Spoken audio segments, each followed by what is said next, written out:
Mara tu baada ya Papa kufariki, siku chache baadaye, Donald Trump kupitia akaunti yake official ya Instagram ameposti picha kuonyesha amevaa joho la upapa na kuonyesha namba 1 juu na kile kilemba cha juu cha kipapa, amevaa full kama papa, amepretend as a papa. Hii ilikuwa siri sana, ilikuwa siri ndani ya taifa la Marekani, lakini Donald Trump amechoka kabisa kuvumilia hii siri iliyo ya ndani kabisa ya Marekani.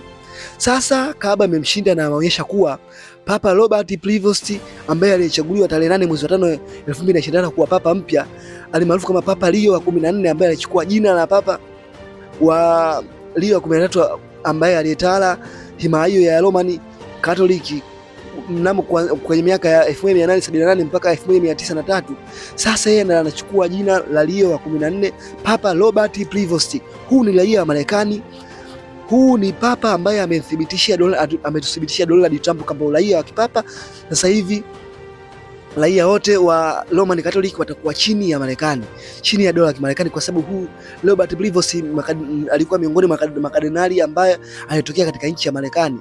Sasa utawala wa Roman Catholic upo chini ya Kimarekani na atafuata oda zote za Kimarekani, atafuata sheria zote za Kimarekani na za Kiromani kwa ujumla. Lakini kuna baadhi ya sheria, vipengele vidogo ambao wa Marekani wataingiza ndani yake, yeye atavipitisha. Ni papa ambaye atawabii oda chini ya utawala wa Kimarekani, na ndio maana rais mwenyewe sio wa Marekani, rais mkubwa wa Kimarekani ni rais, na kama unavyojua Marekani inatawala himaya nyingi sana za kisiasa na nchi nyingi za kisiasa Marekani inatawala.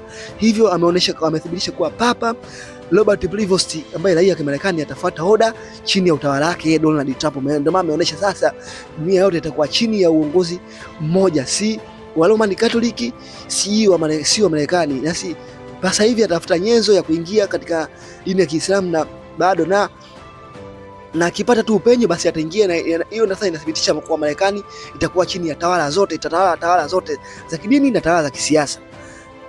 Donald Trump ni hatari sana na Marekani hatari sana, na Roman Catholic wameingia kwenye mtego mkubwa sana bila wenyewe kutambua.